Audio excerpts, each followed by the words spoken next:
Il sistema di gestione dei migranti europeo è criminogeno, l'Europa è responsabile di un vero e proprio genocidio.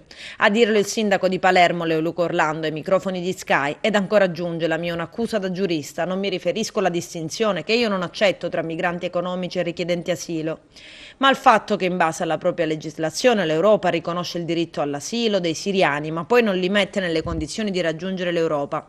Li costringe a vendersi a mercanti di morte quando potrebbero viaggiare in business class, atterrando a Londra, a Berlino o ad Amsterdam. Continua l'intreccio perverso e criminale tra genocidio e affari, ha aggiunto Orlando. L'Europa attacca, ogni tanto si sveglia dal suo sonno criminale e scopre quello che sta accadendo, cioè una vera e propria strage degli innocenti, frutto di un sistema europeo che alimenta la criminalità organizzata. Per questo, ribadisce il sindaco di Palermo, presenterò una pronuncia alla Procura della Repubblica di Palermo nei confronti di questo ignobile mercato che riguarda gli Stati europei e l'Unione Europea. Questo genocidio vi farà vergognare di essere europei, conclude. E se da un verso il flusso di migrazioni è diminuito, dall'altro è piena emergenza sul fronte degli sbarchi fantasma che interessano per lo più il territorio agrigentino. Attento osservatore, ma anche pungolo delle istituzioni, è Claudio Lombardo di Mare Amico Agrigento. Il patron dell'associazione ambientalista li ha documentati e fatti conoscere al mondo. Sono riuscito a fare una cosa difficile, ovvero quella di portare alla conoscenza di tutti, possiamo dire di tutto il mondo, gli sbarchi fantasma. Gli sbarchi fantasma sono un'emergenza che c'è sempre stata in Sicilia, in provincia di Agrigento, ma che ora, dopo che il ministro Minniti ha bloccato o ha ridotto i flussi migratori provenienti dalla Libia, si è di molto aumentato.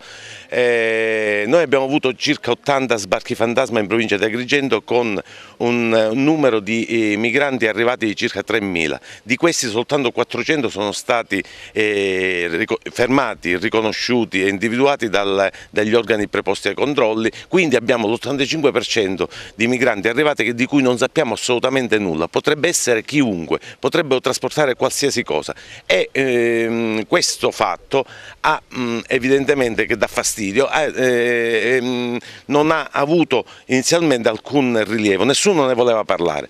Poi la Reuters, come dicevi tu, e il New York Times mi hanno intervistato e hanno dato notizia. A quel punto non poteva più essere nascosta, e quindi ora ovviamente Striscia Notizia, la settimana prossima ci sarà un servizio, Le Iene, ma anche Matrix, anche Quinta Colonna, cioè diciamo un po' tutti si sono interessati a questo fenomeno. È un fenomeno molto grave perché è assolutamente non controllato, e il nostro merito è stato quello di andarlo a censire e far vedere un po' a tutti. Ma a noi quello che interessava non è fare né politica né dietrologia su questi sbarchi, l'unico nostro problema era quello di andare a vedere perché queste barche arrivavano e inquinavano le nostre più belle spiagge, e perché le autorità preposte, ovvero l'ufficio del demanio, non veniva a raccoglierle. E facendo queste proteste abbiamo